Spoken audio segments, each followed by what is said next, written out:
TRADCAST Express.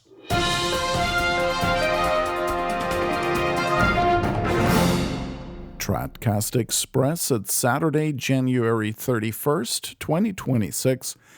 The traditional Latin Roman Catholic Mass has once again been a big topic as of late in the world of those who are or profess to be in communion with Leo XIV. Here's why. The consistory, the meeting of Novus Ordo cardinals with Leo that took place January 7th and 8th, was supposed to include discussion of the liturgy. And you may recall that that topic was voted down due to time constraints. But the prefect of the Vatican's Dicastery for Divine Worship, Cardinal Arthur Roche, nevertheless distributed to the participants a leaflet agitating against the traditional Mass. Vaticanist Diane Montagna obtained a copy of it and made it public, and of course, various Recognize and Resist traditionalists have already written or spoken against it. And that's the background here. That's the reason why the traditional Mass has been a topic again recently. Now, on January 21st, the Catholic Herald reported Bishop Schneider urges Apostolic Constitution to settle Latin Mass dispute. Schneider had met with Leo XIV on December 18th in a private audience, and now he's revealed some of what he spoke to Leo about. The Catholic Herald writes, quote, Bishop Athanasius Schneider, Auxiliary Bishop of Astana in Kazakhstan, has disclosed that he personally proposed to Pope Leo XIV the promulgation of an Apostolic Constitution to settle the dispute over the celebration of the traditional Latin Mass. In an interview with Christopher P. Wendt of the Confraternity of Our Lady of Fatima, Schneider explained that he urged the Holy Father not to respond to the current situation with what he described as another anti-motu proprio, but instead to issue a document of higher legal and magisterial authority. Not an anti-motu proprio, but a more solemn document, he said, arguing that the matter should be elevated beyond the level of papal legislation used in recent years, unquote. Now, I know this is music to the ears of a lot of semi-traditionalists, people like Michael Matt, Kennedy Hall, Peter Kwasniewski, and Timothy Flanders, for example. But I'd like to point out that whether or not Leo XIV issues another motu proprio or an apostolic constitution is pretty much irrelevant, even when considered from the theological perspective of Bishop Schneider. Here's why. According to Schneider, if Leo XIV issues an apostolic constitution, which is the most solemn kind of document a pope can publish, that gives the new Mass and the traditional Latin Mass equal rights, that would settle the matter. But would it? Would everyone then consider himself bound by this document? That's the rub. Remember that when the supposed Pope Paul VI first imposed the new Mass, the Novus Ordo Missae, in 1969, it was promulgated by means of an apostolic constitution, so-called, by the title Missale Romanum. I'll put a link to it in the show notes. Now, in this apostolic constitution promulgating the new Mass, interestingly enough, Paul VI leaves no doubt that this new way of saying Mass he is prescribing is to be understood as a revision of the traditional Missal. There is no hint of him instituting an altogether new rite, parallel to and separate from the old one. Now, de facto, it really is a new rite, which is why we call it the new Mass, but de jure, as far as the official position of the Vatican II Church goes, it's not. Or at least that was the official position from April 3rd, 1969, until July 7th, 2007, when the false Pope Benedict XVI, Joseph Ratzinger, published the apostolic letter Motu Proprio Summorum Pontificum, in which he claimed that the traditional Missal, the one Paul VI was revising, had never actually been abolished. Oh, but it had been. Here is the wording Paul VI used at the end of his Apostolic Constitution Missale Romanum, making the revision of the Roman Missal legally effective. Quote, "We order that the prescriptions of this constitution go into effect November 30th of this year, the first Sunday of Advent. We wish that these our decrees and prescriptions may be firm and effective now and in the future, notwithstanding, to the extent necessary, the apostolic constitutions and ordinances issued by our predecessors, and other prescriptions, even those deserving particular mention and derogation." Unquote. And I'm using the translation found on the Vatican website. So there you have it. If Paul VI was the Pope, then all prior legislation concerning the rite of Mass was abolished on April 3rd, 1969, with an effective date of November 30th of the same year.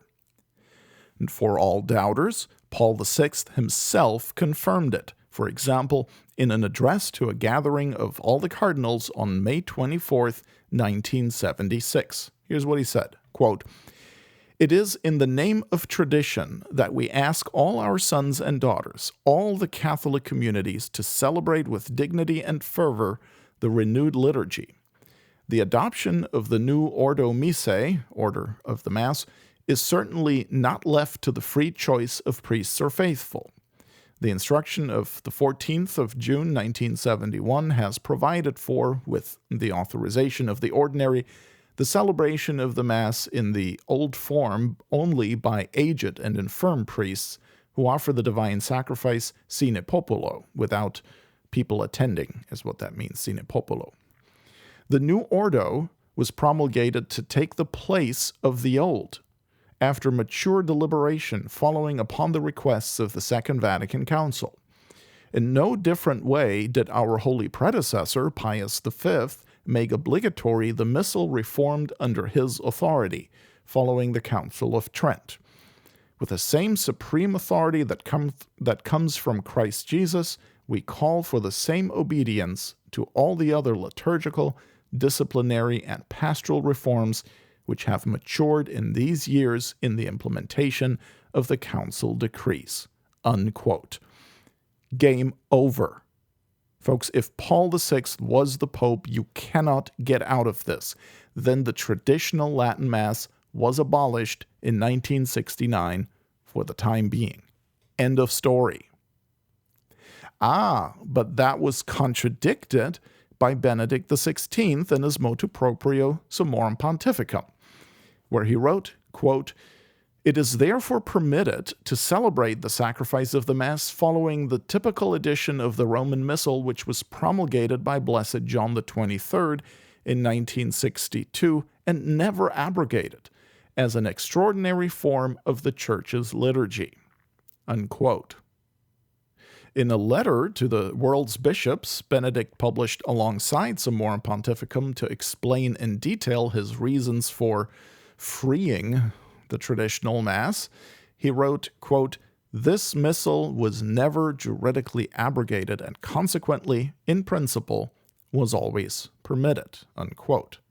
So there, right? Never abrogated, always permitted. Benedict, the Pope, himself said so. Except it was a lie. Yes, Benedict XVI simply lied. And that's easy to demonstrate. Why do you think priests needed an indult, which is a special permission to do something that is generally forbidden? Why do you think they needed an indult to be able, or rather to be allowed, to offer Mass according to the old rite? In fact, Benedict XVI himself in Summorum Pontificum mentions the two indult decrees of John Paul II as giving priests the faculties to use the old Mass.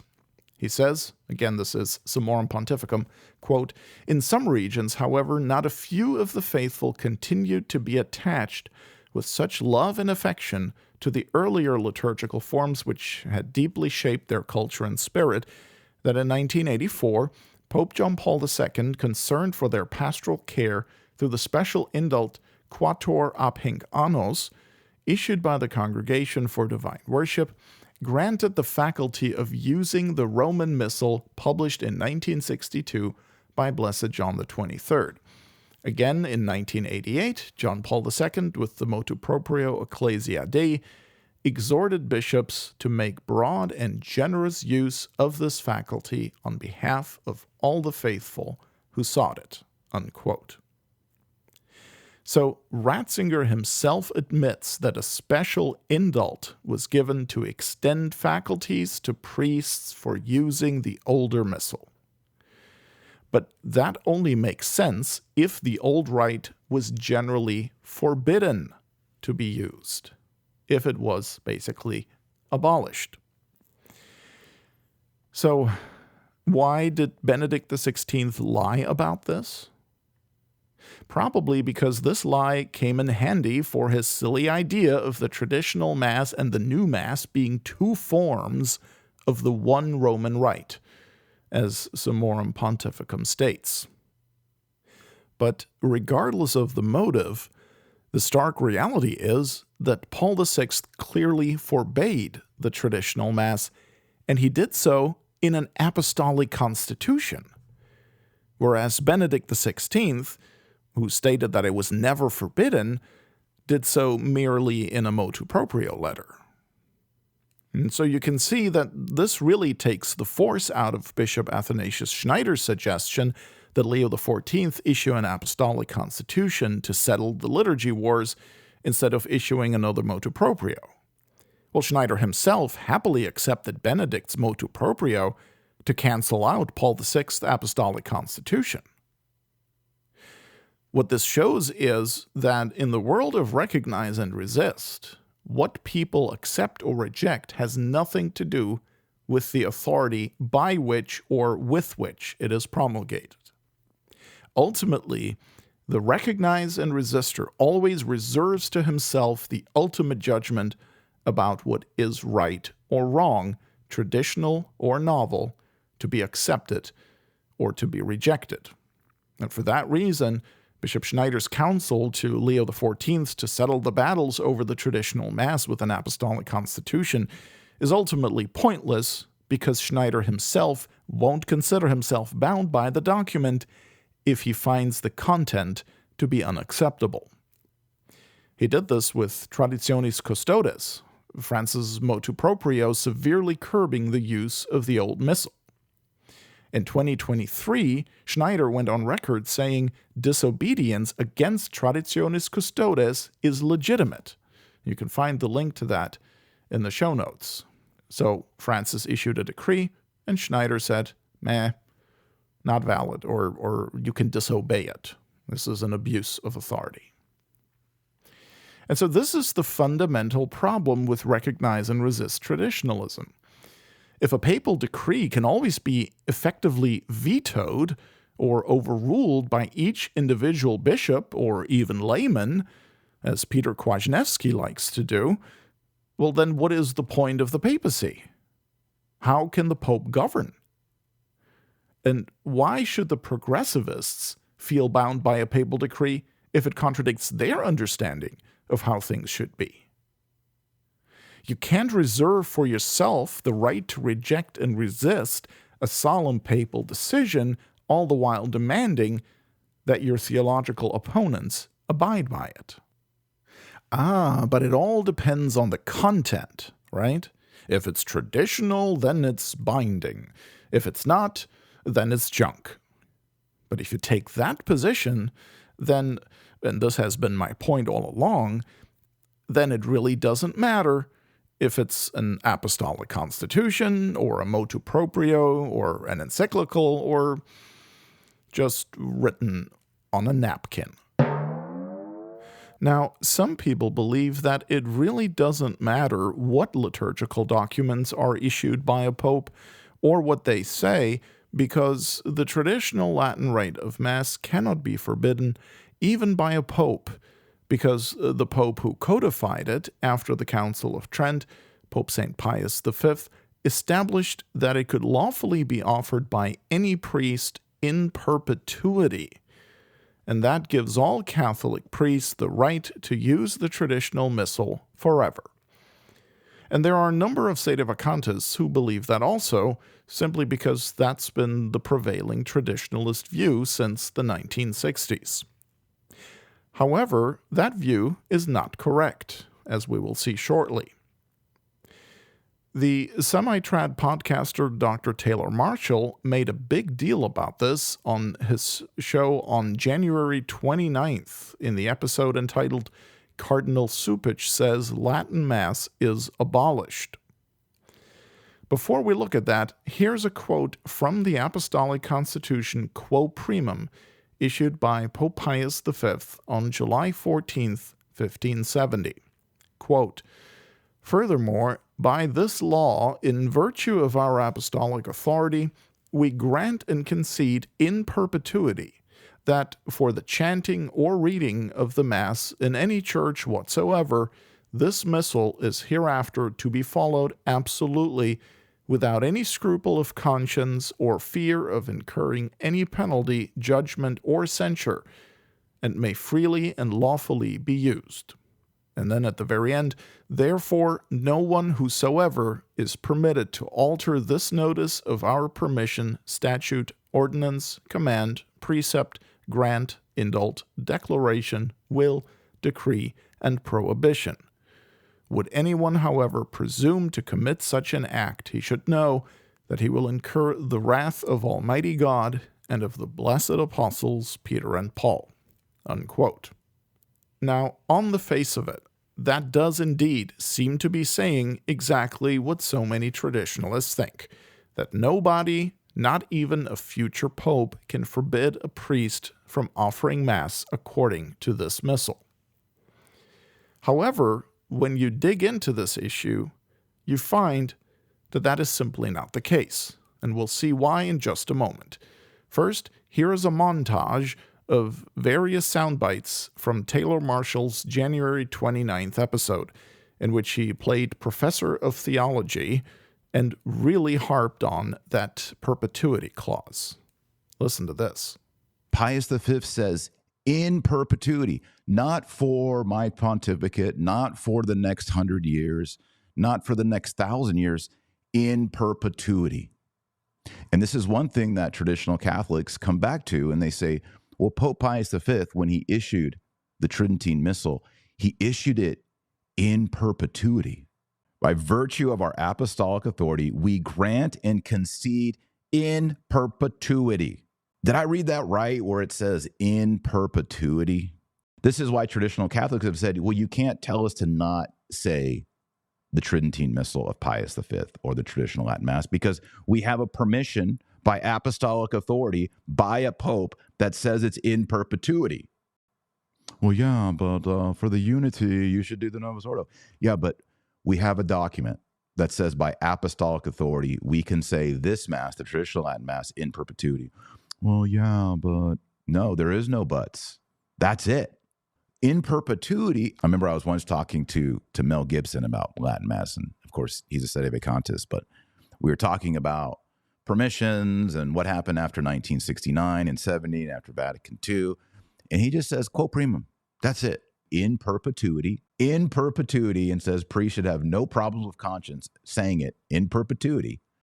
Boy, that sure sounded confident and persuasive. And yet, it is all wrong. Here's why. For one thing, every pope has the exact same authority as any other pope. So, in matters of discipline, and yes, the sacred liturgy falls under the category of discipline. What one pope establishes, another can modify or take away. That's not just church teaching, it's also common sense. Secondly, in his 1947 encyclical letter Mediator Dei, Pope Pius XII clearly taught that, quote, the sovereign pontiff alone enjoys the right to recognize and establish any practice touching the worship of God, to introduce and approve new rites, as also to modify those he judges to require modification. Unquote. Again, that's Pius XII, Mediator Dei, number 58. That is totally in line with St. Pius V's Quo Primum, in which he decreed that, quote, even cardinals of the Holy Roman Church, unquote, must obey it, while saying nothing about future popes whom he knew he could not bind and was not trying to bind.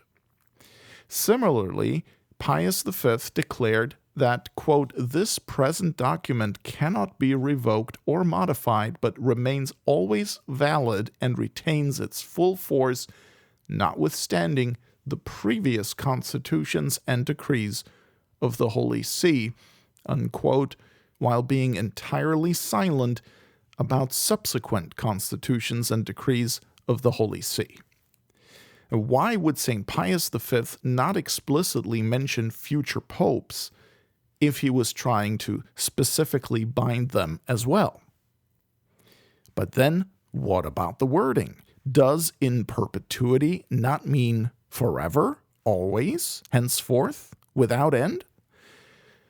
In papal legislation, the phrase in perpetuity simply means that the law being established has no automatic expiration date, so to speak. It does not mean that it can never be changed or rescinded by the competent authority, meaning by another or even the same pope. In the case of Quo Primum, the in perpetuity clause quite simply means that the Apostolic Constitution remains in effect indefinitely, that is, until a future pope changes it. In other words, it's not simply a temporary edict, but a real permanent law for the entire church.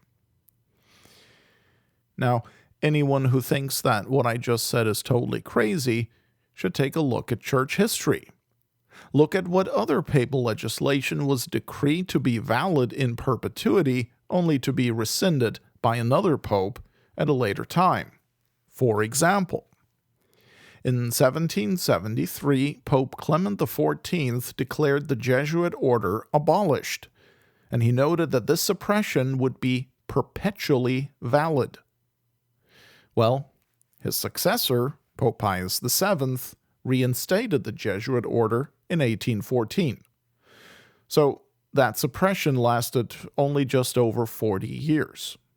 Another example, Pope St. Pius V, the same one who issued Quo Primum on the Mass, 2 years earlier had issued a decree, quod a nobis, regarding the recitation of the breviary, the divine office. And he mandated likewise that the breviary be recited henceforth according to the norms of this decree in perpetuity, in perpetuum. Well, guess what? In 1911, Pope St. Pius X, the great anti-modernist, released the Apostolic Constitution Divino Afflatu, in which he made significant changes to the recitation of the breviary, despite the in perpetuity clause of St. Pius V. And so here we have clear confirmation from Catholic teaching, from common sense, and from church history that the in perpetuity clause in papal disciplinary legislation does not mean that no subsequent pope can change or revoke the decree. And yes, Mel Gibson is wrong on this. Just imagine.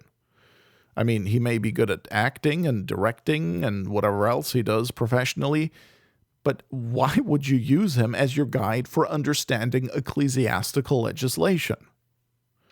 By the way, Gibson is also what in canon law qualifies as a public sinner on account of his publicly known scandalous life, but that's not our topic now.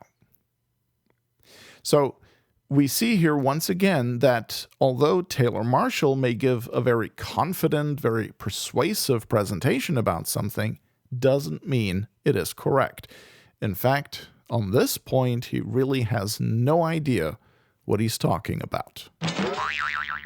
All of the foregoing shows that if you recognize Paul VI as a true pope, then you cannot appeal to St. Pius V's Quo Primum to have your perpetual permission for the traditional Latin Mass. Sorry, Taylor Marshall.